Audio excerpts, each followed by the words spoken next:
시청자 여러분 안녕하십니까. 자, 김정은 정권 들어와서 공개 처형된 건수가 144건, 그리고 이제 65차례 정도는 이제 코로나19 이후에 집중됐다, 이런 얘기를 하고 있습니다. 처형 장소가 46곳으로 식별됐고, 김정은 집무실 10km 반경 내에 5곳에서도 이제 공개 처형이 이뤄졌다. 이게 이제 전환기정의라는 이제 국내의 대표적인 인권단체에서 지난 김정은 정권 10년간 공개 처형, 또 이제 정치범들 묻힌 곳, 이런 것들을 이제 집중적으로 조사하면서 밝혀낸 자료인데요. 사실 이 보고서가 뭐 북한의 모든 처형, 또 모든 고문, 또 정치범 이런 그 묻힌 곳을 다 밝혀낸다고 보진 않습니다. 저희가 조사한 보고서가 있습니다. 이건 뭐냐면 김정은 정권 들어와 가지고 고위층을 이제 상대로 한 집중 처형. 자, 이걸 저희가 보고서를 낸 적이 있었는데, 자, 그때에도 장성택을 포함한 고위 간부만 거의 2,000명 이상을 처형하거나 수용소에 가뒀기 때문에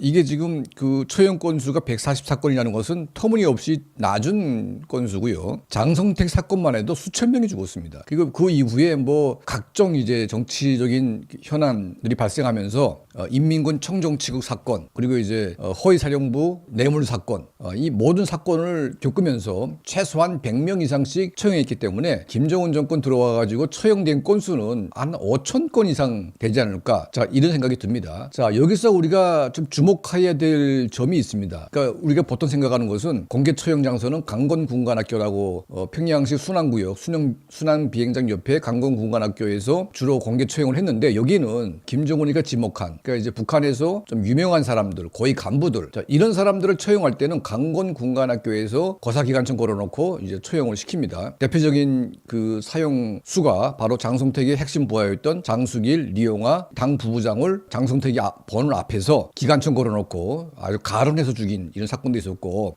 김정은의 문화석이었던 이 박광철이가 김정은의 신체 정보를 뜯어가지고 유럽 출장을 다니면서 거기에서 포섭된 CIA 여원에게 김정은의 신체 정보를 제공한, 이게 발각이 돼가지고 박강철과 그 내연 2명을 아예 홀딱 벗겨놓고 완전 나체 상태에서 고사기관총으로 걸어가지고 완전히 가론해서 죽인, 자, 이 사건도 바로 강건군관학교에서 발생한 사건입니다. 이거는 저희가 다수의 고위층 탈북자들, 또 북한 내부의 협력자들을 통해서 밝혀낸 이제 사실입니다. 자, 굉장히 충격적인 것은요, 김정은 관저 내에서도 비밀 처형이 단행되고 있다는 사실입니다. 관저 내에서. 그러니까 이런 겁니다. 그러니까 이제 부하긴 하지만 굉장히 힘 있는 부하가 있습니다. 예를 들면 국가보위성 류경 부부장 같은 경우에는 김정일 시대 때, 그러니까 김정일에서 김정은으로 넘어갈 때, 그때 이제 권력의 중심에 있었던 사람이 류경 국가보위성 부부장이었습니다. 자, 류경이가 김정일의 거의 핵심 측근으로서 모든 대외 공작, 국내 어떤 첩보를 총괄하면서 막강한 권한을 가졌습니다. 그러니까 국가보위성이라는 그 정보 조직이 김정일이가 장악한 것처럼 보이지만 류경이가 다 장악을 요구로 해가지고, 류경은 이제 뭐 김정일에게 충성을 한다고 하겠지만 어쨌든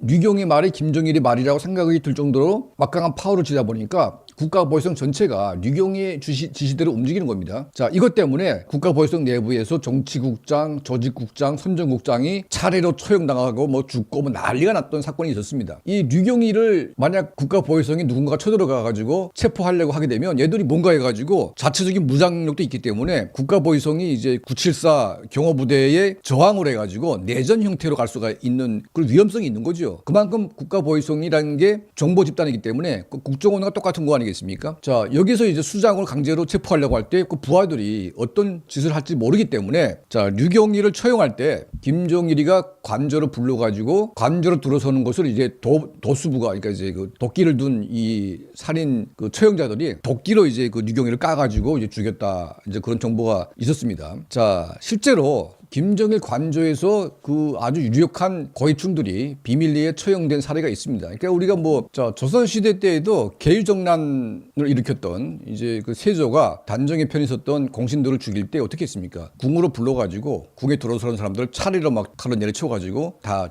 제거했습니다. 그러니까 이제 힘이 있는 사람들을 제거할 때에는 그걸 만약 이제 잡으러 갔다가는 거꾸로 반격을 해가지고 내부의 내전 상태, 무장 반격이 가능하기 때문에 정말 힘 있는 자들은 김정은 관저로 불러가지고 관저에서 그냥 처리하는 뭐 이런 사례가 있다는 겁니다. 자, 어쨌든 김씨 왕조 자체가 인간의 피로 물들여진 거의 뭐 살육의 역사이고 살육으로 쌓아놓은 탑이기 때문에 살인이 없으면 김씨 왕조는 존재하기가 힘들겠죠. 정말 이 조사 내용이 정말 뭐 이게 북한 김정은 정권의 이 악행 가운데 극히 일부만을 갖다가 적용했지만 이 내용을 쭉 보게 되면 정말 많은 사람들이 김씨 왕조에 의해서 처형당했다. 특히 김정은 정권 들어와가지고 가장 이제 눈에 띄는 것은 김정은이가 지난 2월 9일, 2월 달에 9차 당대회에서 한 연설이 있습니다. 자, 뭐라고 했냐면 음흉하게도 화해와 협력의 기회를 통해 우리 내부에 저들의 문화를 유포시키면서 그를 통한 그 누구의 변화를 꾀하고 나아가서 우리 체제의 붕괴를 기도해왔다. 이게 김정은이가 말한 워딩입니다. 자, 소위 외부의 정보, 외부의 문화를 두려워가지고 우리 내부를 붕괴시키려고 하고 있다. 여기서 이제 김정은이가 미성년자까지도 하지 말라고 할 경우에는 처형시켜라. 이거 레드라인을 넘은 거죠. 그래서 중학생, 고등학생도 재판장에